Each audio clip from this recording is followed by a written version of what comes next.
YouTube, it's your guy, not your average trucker, coming to you on a rainy Friday. It's my first video of the new year, man.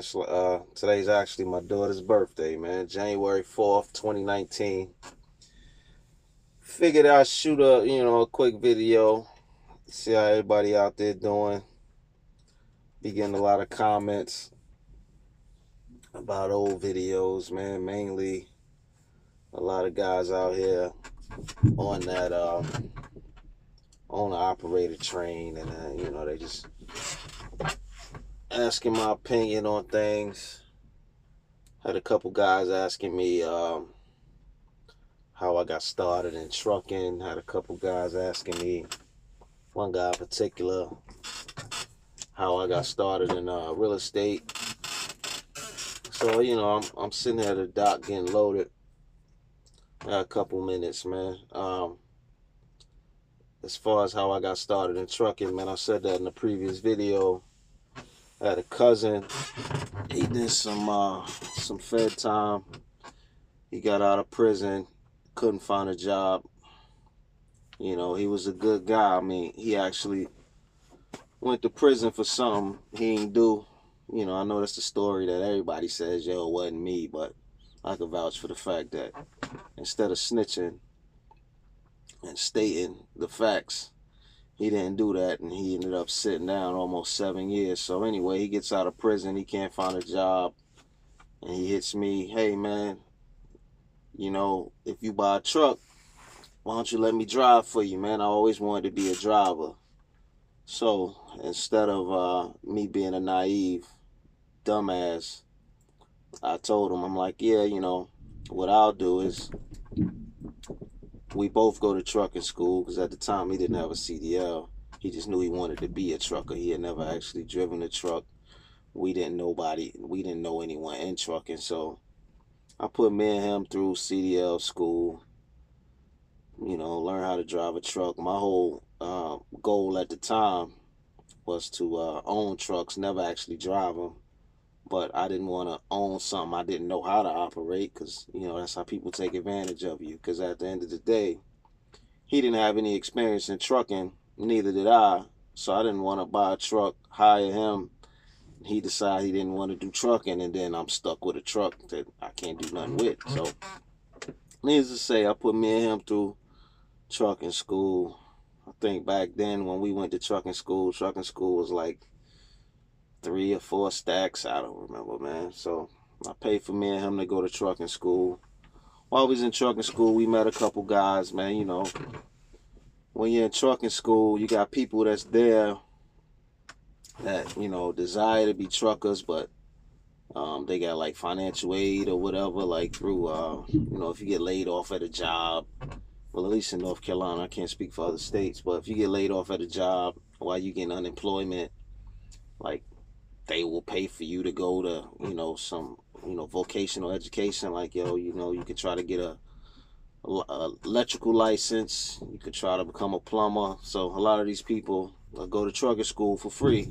Well, technically free, because they have, they're on unemployment, or they were laid off, or whatever the case. But anyway, I met a few guys in trucking school that also have felonies, and they knew, once they get this license, it's going to be hard for them to get jobs or whatever. So me being in there in trucking school, me and my cousin, we was the opposite of everybody that was there. You got a lot of guys that was like down and out, as far as, they got financial aid or something. Like, I think me and my cousin were the only 2 people there that were actually paying for the class out of our pocket ourselves. But, well, I was paying for me and my cousin. And, back then I was just doing real estate, man. In the Charlotte metro area, I was buying homes, rehabbing them, selling them, and I, had a few properties that I rent out. So that was my bread and butter at the time. So we in trucking school.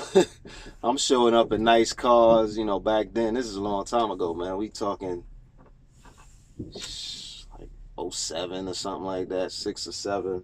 And, I got cars with rims on it and all that stuff. So, and everybody else, you got guys there that's taking, public transportation to class, or they taking, you know, they out there driving hoopties and I'm pulling up in a shiny whip. So naturally, a lot of people gravitated towards me, like, what are you even doing here? Blah, blah, blah. A lot of people thought I was like the dope man, drug dealer or something. But whatever. So I meet a lot of guys that got criminal backgrounds and they like, hey, man, you know, you say you plan on starting a trucking company. If you blow up, hit me up. You know, I'd love to work for you. That wasn't the case. So, like I said, I started out, I put my cousin on after we got out of trucking school. And one other cat that we met in trucking school, I hired him initially.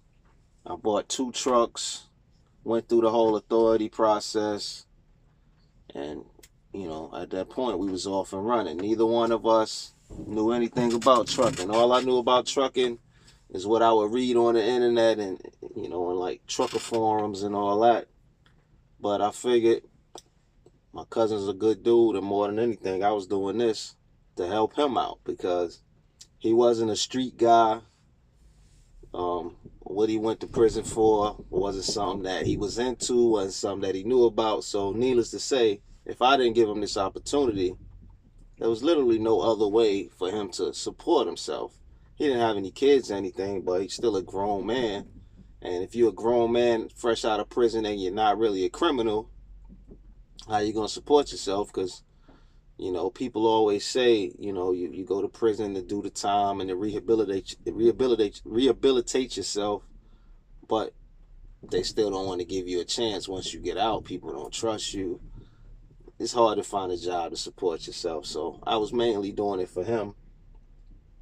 And needless to say, I mean, it's been several years and he still, you know, works with me. I can't say he works for me because the truck that I had him in, you know, I gave him a truck free and clear. So every load he does off that truck, you know, that's his bread, you know, that's family. So technically he works for me and all that, but you know, I look at him like a partner more than anything. And then that first guy I hired, he was cool for a while, and then, you know, we got to button heads because what it is people are always hungry in the beginning, but once they start getting good money in their pockets, people get lazy, and that's one thing I don't tolerate, man, is a lazy dude. I don't tolerate somebody that think they know more than me, you know, just because we got our CDL at the same time. It was like he felt, I don't know, he felt like he should have been my partner also. And it's like, one, you're not family. Two, I'm paying you extremely well. Way more than you. First of all, you probably wouldn't have got hired at no other company because you're a felon. And the companies out here that do hire felons, they don't pay them right. I mean, it's a couple companies out here in North Carolina at that time was hiring, you know, they hire criminals or whatever. They throw you in the truck with another criminal and how y'all running all over the place and ain't paying you nothing, you know, paying them like 15 cents a mile or something back then, you know what I mean? So that wasn't the case. You know, I had the guy, he was home every weekend, you know, only running, well, when we first started, we was running, you know, Midwest and Southeast, and he was home every weekend, and, you know, we talking freaking 2008 or something like that. He bringing home $1,300 a week, sleeping in his own bed on the weekend and coming through Charlotte, you know, several times throughout the week. So it was like every other day he was sleeping in his bed with no experience, and he, you know, he was making a good living back then. So, but anyway, needless to say, me and him ended up bumping heads. I ended up firing him. Then I put another cat in the truck. I went through a lot of drivers in the beginning, man. Because at the end of the day, no matter how well you pay people, you got people when you're a smaller company, man. You can't really, you're not gonna get the cream of the crop drivers because the cream of the crop drivers, they want great pay as well as benefits. And you know, me starting out, I could pay you well, but you know, I couldn't offer you, you know, paid vacations, and I couldn't offer you medical and dental because that was costing me too much. You understand? But I had a guy, I think he was like the third or fourth guy I hired, was trying to save me money or he was on his first run. He picked up a load out of Charlotte that he had to take to, man, so long ago. I want to say, Missouri or something. So he picked the load up out of Charlotte, made it to Missouri, delivered that, and this is the paper log era, so people was just running hard back then, like, and he trying to impress me. He knocked that load out real quick, grabbed the next load that was going from, I think, Missouri, man, um, back to Virginia, and he had to go through West Virginia. This fool trying to impress me and save me some money on the West Virginia Turnpike. He decides to go around all the tolls, which at that time the tolls was only like $6.75 a piece. So we talking $21 or something. He trying to save me on a freaking, that load back then was paying a lot, man. A few $1,000s. He trying to save me $21. But anyway, needless to say, he's on some back roads of West Virginia. He rolls my truck. And that taught me a major lesson, because starting out, I was naive, and the first insurance company I was with my authority was like Progressive back then, and they suck. You understand? Progressive will accept anybody as a plus. Like if you out here, you trying to get your own authority, and people turning you down left and right, insurance wise, Progressive will accept anybody. But the downside of that is Progressive is full of shit, man. So he crashes the truck. He had a load. He had like 40-something thousand pounds of like detergents and stuff from Procter and Gamble, and it went over a nature preserve. So it was like a power line is what prevented the truck and trailer from like going over the cliff to like through a mountain or something. So the truck and trailer laid down on the street, but all the contents fell into the nature preserve. So not only you have to pay to tow the truck, the trailer, you got to pay for the cleanup of the nature preserve. And the tab ended up being like $270,000, something like that. Insurance denied the claim because I had hired him and he hadn't been on my policy for 14 business days. I learned that that's why a lot of these companies, man, when they first hire you, they make you do like some sort of orientation and like kill time or whatever, because a lot of these insurance policies, when you add a driver, it's not immediate, man. It's it's like a grace period. So being that he got hired on like a Tuesday and he crashed on a Thursday or something like that, they refused my claim, man. So I had to come out of pocket over $270,000, which was a major setback. I was happy I had the cash, because if not, I guess I'd have been sued, or who knows. But it taught me a lot about insurance. It changed my policies as far as when I hired people, how long I would wait before I actually sent them on the road, things like that. But needless to say, man, people ask me how I got into trucking. It was mainly to help out my cousin. And during the course of going through several drivers and then expanding, I ended up having to actually, jump in a seat and drive a truck from time to time. And then in like 2014, I had colon cancer. And that just changed my perspective on things, man. I went from a guy, when you just investing in real estate, there's really nothing much to do every day. I'm not a hands-on guy. I wasn't doing the manual labor of rehabbing these homes. I'm not a realtor, so I wasn't actually out here, selling the homes myself. I was literally picking out properties I like. My realtor people get me in there. I inspect the crib. If it's something I want to invest in, a neighborhood I think I could make bread on, I invest in the crib, hire the right people, list it for sale, make bank. So a lot of the time, I'm working from home. I mean, I got an office space and all that for real estate, but there was no point in me going there every day. I didn't have employees.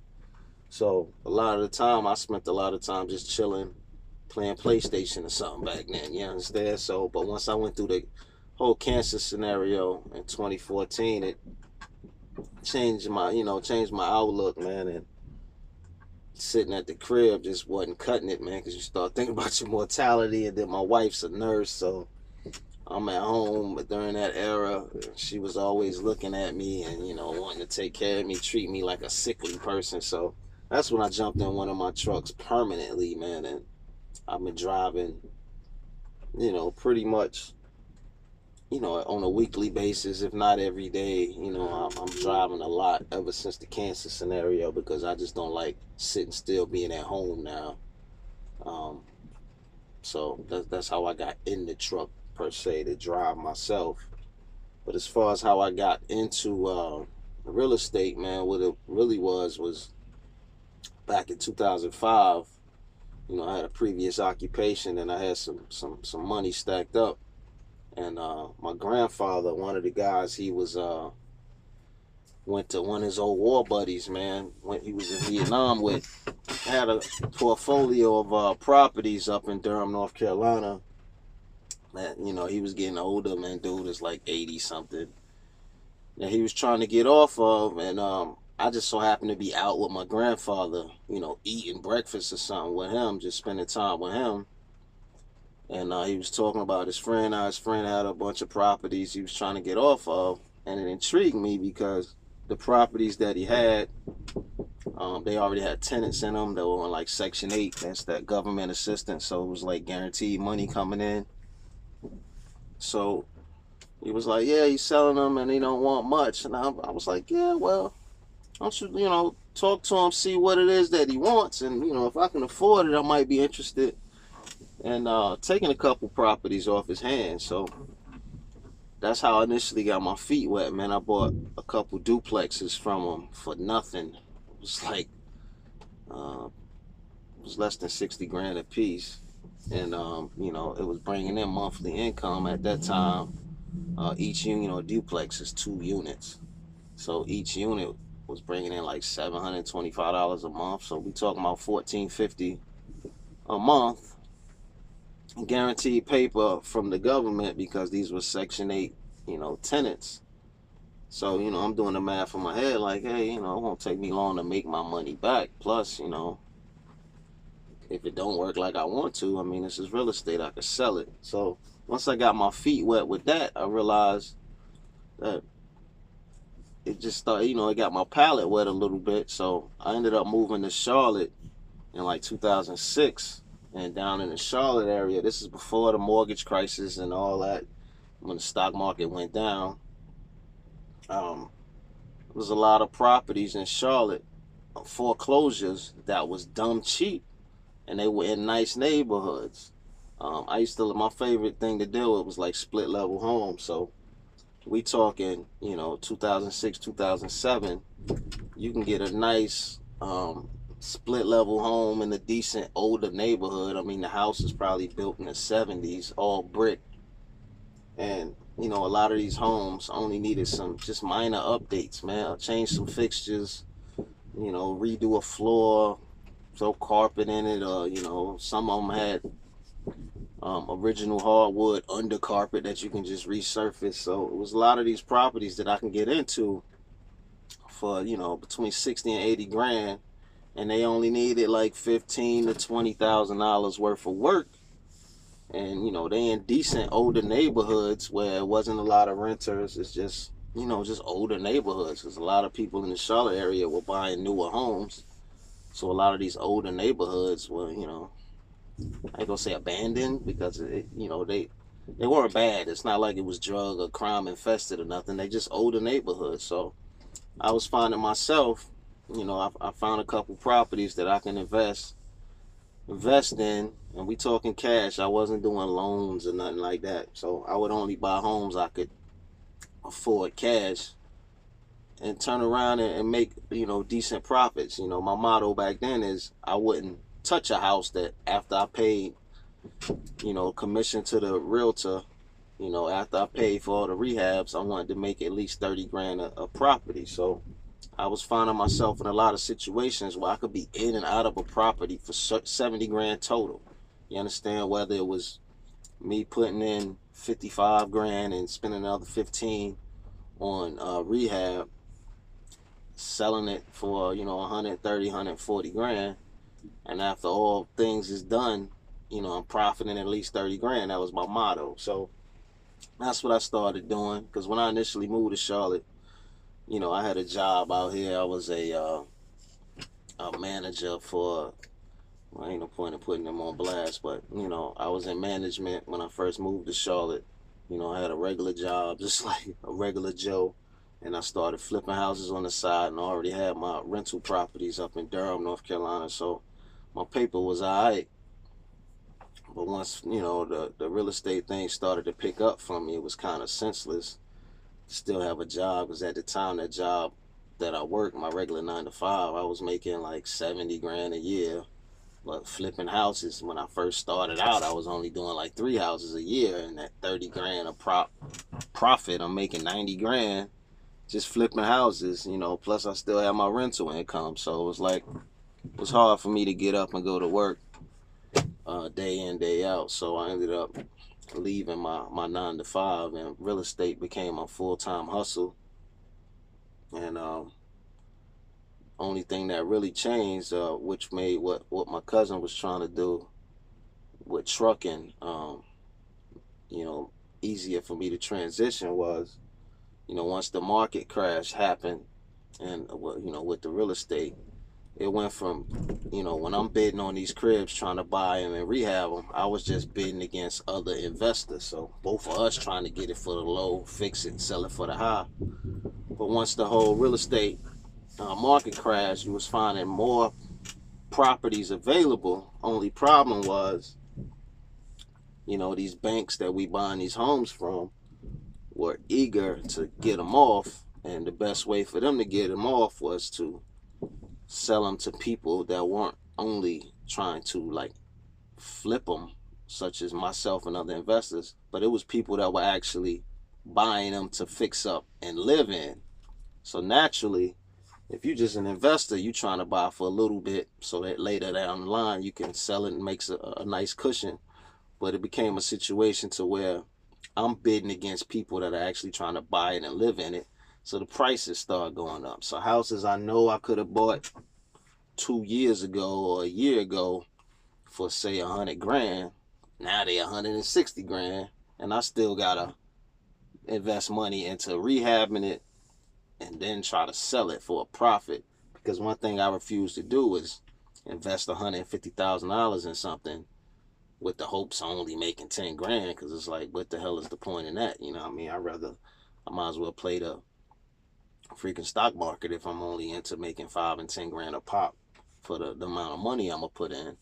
So that started, you know, I went from the most I would flip in a year was probably, I think the most I ever flipped in 1 year was 9 cribs. I averaged probably about 4 cribs a year once I got into trucking. And then as trucking started to pick up, it went down. I might do 2 or 3 in a year, real estate wise, because at the end of the day, I still got rental income that I could just live off of. If I never drove another truck, or if I got rid of all my trucks, month in and month out, I got rental income coming from Durham, North Carolina, and the properties that I have in Charlotte, North Carolina. And I own these properties outright. I don't have a mortgage, so I could just live off rental income the rest of my life. And if it ever came a tough situation, I could sell them all and just take the cash and, you know, chill out. But to answer your question, homeboy, that messaged me, man, that's how I got into both, man. That's how I got into trucking, and that's how I got into real estate. I'm just a regular dude, just like everybody else. And I get a lot of flack, man, people in my comments saying I don't look like an owner just because I'm bummed out in my video. Well, that's because initially when I first jumped in the truck, man, I used to be fresh to death, man. But I got tired of going up in spots. People always got something to say. You don't look like no trucker. You sure you trucking? You know, I walk in there Burberry'd out with some nice kicks. You know, I was too flashy for a minute, so I started to dumb it down. Then not to mention, man, when you in these trucks, y'all know how it go, man. You might have a issue, or you checking your oil or anything. You lean up against your truck, you getting dirty, and I used to get mad that I have on a fresh outfit. And, you know, just because, you know, I had to put some air in one of my trailer tires or something, I done got dirty, and I used to be pissed off. So now, man, I just throw on a tee pretty much every day. I got on, like, Panthers, or I went to North Carolina Central University, man, so I either have on Panthers gear, my old alma mater's gear, or some Hornets gear, man. I just call it a day, man. I'll be looking bummed out sometimes, but they tell you all the time, man, you can't judge a book by its cover, man. Just because somebody look bummed out don't mean that they pockets is bummed out. But it's a guy, not your average trucker, man. I know this video kind of long and it might be useless to some, but hopefully it helps some. Holla at your boy on Instagram, man. Trucker Not Your Average. Hit me on Twitter, NOTAVG, Trucker. Or leave a message, a comment, like, subscribe, share. Holla at your boy. Y'all be easy, be safe out there, you heard?